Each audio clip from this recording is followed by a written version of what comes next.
Good morning, my people, my people, my people. My name is Chief Strongblood. I am St. Vincent and the Grenadines' favorite and most hated son.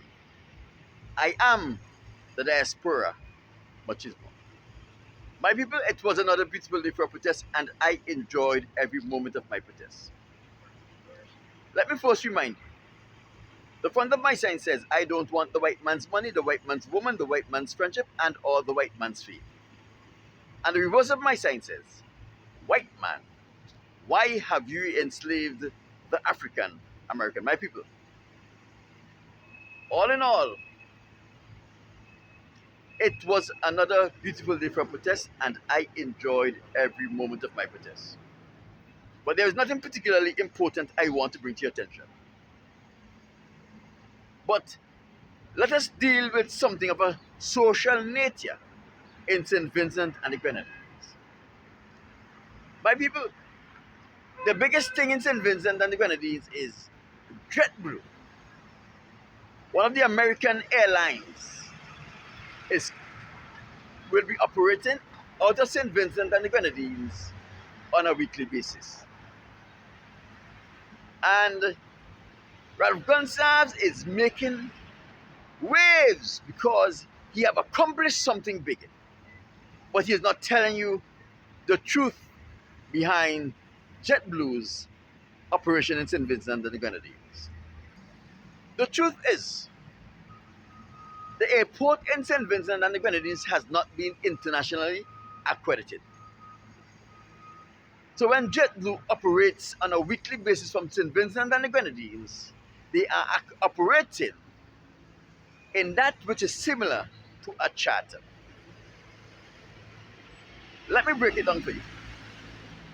When most airlines who is operating from an international destination, in order for them to do so, under the direction of the FCC, the airport have to be accredited. It have to meet a standards and get the approval of the FCC.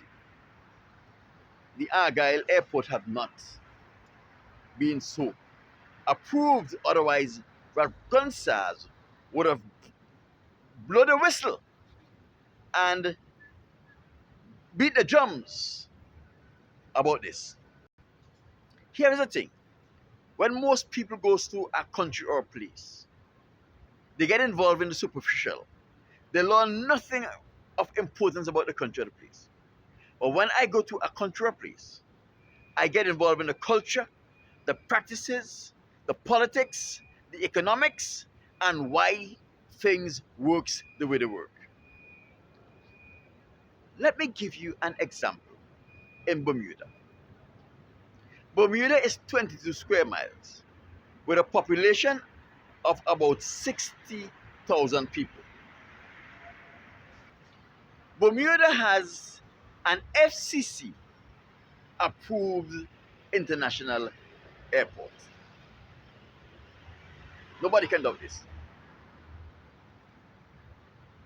But for the American Airlines and JetBlue and the British Airways to operate out of Bermuda, it would have been too costly for them to do so. They would have been operating at a loss, and you know these companies will not be operating at a loss. Now, Bermuda's situation is they have a great tourist industry. They have a great financial industry where banks and other financial institutions operate in Bermuda. And they have a very large non-financial foreign-based business that has their headquarters in Bermuda. Bermuda has a large foreign employment community. That means a lot of people go to Bermuda to work. And all of this contributes to the riches of the Bermuda government and country and the high capacitor income that they experience. So in order for Bermuda to get those people who are frequenting Bermuda on business and on pleasure, they had to strike a deal with the British Airways, American Airlines, and JetBlue to come to Bermuda. They have to give them hundreds of thousands of dollars each year to ensure that these airlines does not operate at a loss. And the Bermuda government knows that those people, the tourists that comes to Bermuda, the businesses that makes their headquarters in Bermuda, their executive and their workers can afford to fly at the high cost. So what the government of Bermuda did, they threw in out a couple $100,000 so that these airlines that were operating on an international scale in Bermuda can ensure they lower the cost so that the average Bermudian who want to go on a vacation, who want to go to school overseas, and who want to conduct business overseas will be able to afford to do so. My people, the tourism in St. Vincent and the Grenadines cannot satisfy the JetBlue airlines operating in St. Vincent and the Grenadines. We don't have a high market where businesses are leaving their countries of origin to come to St. Vincent to set up their headquarters. So the only how JetBlue is going to operate out of St. Vincent and the Grenadines is unless the government pay JetBlue hundreds of thousands of dollars a year to ensure that that airline does not operate at a loss.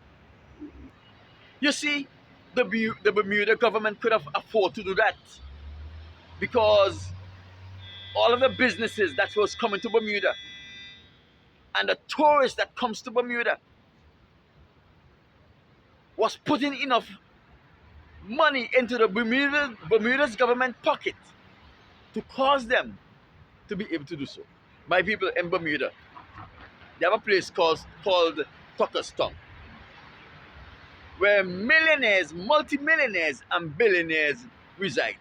Tucker's Tongue is St. Vincent and the Grenadines Mustique, but the only difference is the residents of Tucker's Tongue are far more wealthier than those people in Mustique.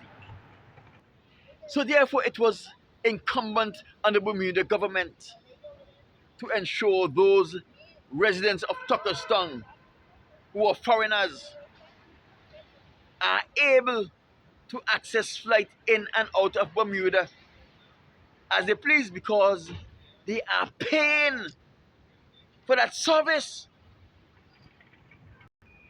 So when you talk about, even if the Bermuda government paid $1 million a year to the three airlines to operate out of Bermuda, they are making it back. Let me tell you something. Bermuda has a cruise ship industry. Not the kind of cruise ship that come to St. Vincent, where the people on those cruise ships could barely pay for their cruise. And what they do when they go for breakfast in the morning, they could take up a few apples, a few pears, a few can of sodas, some food, and pack it in a bag. Come off of the ship, walk about Kingston for a little bit, eat what they take from the breakfast, leave the garbages and business and go back to the ship. No. Like Anguilla, Bermuda have high-end cruise ship comes to Bermuda.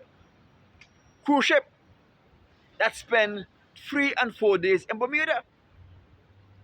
A day in St. George's, a day in Hamilton, 2 days in Somerset, or reverse, and at any one time, you can find up to 5 cruise ships of the same magnitude in Bermuda. These are cruise ships. When they are in the harbor, The cruise passengers come off of the ship, they hire taxis, they go to the restaurants, and they use the service of the restaurants. They stay in hotel instead of on the cruise ship. Guess why? Because they can afford to. When a cruise ship comes to St. Vincent and the Grenadines, it's poor people who can barely afford to pay for their cruise, who don't spend a penny on the island, but they leave their garbage. You see the differences? Bermuda can afford to do these things. St. Vincent cannot afford to do these things. Look at our hospital. In a terrible condition. No medication, poor service, and it is a dilapidated building. Look at the people of Union Island. They can't even get help. There are people who have not been helped, who was damaged from the volcano eruption some years ago. My people, the opposition sit back. They aren't asking the right questions for the people. Why aren't they finding out if Ralph Gonsalves have to subsidize the operation of JetBlue in St. Vincent and the Grenadines? And what is the cost of the subsidy? No. Let me tell you something. In St. Vincent and the Grenadines, the Football Federation members hold the football executive more accountable. And so does the basketball members hold the Basketball Association more accountable than the opposition in St. Vincent and the Grenadines hold the government accountable.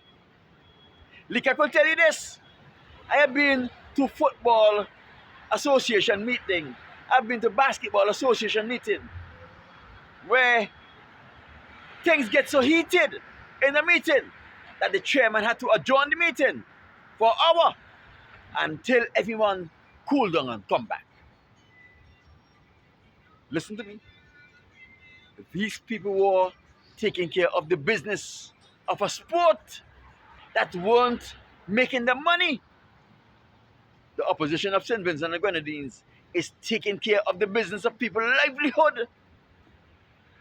And they don't care to do so in a manner that is deserving of the lives they are put there to represent. Hold Ralph Gonsalves accountable and responsible.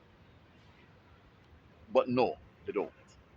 My name is Chief Strongblood, St. Vincent and the Grenadines' favorite and most hated son, the diaspora machismo.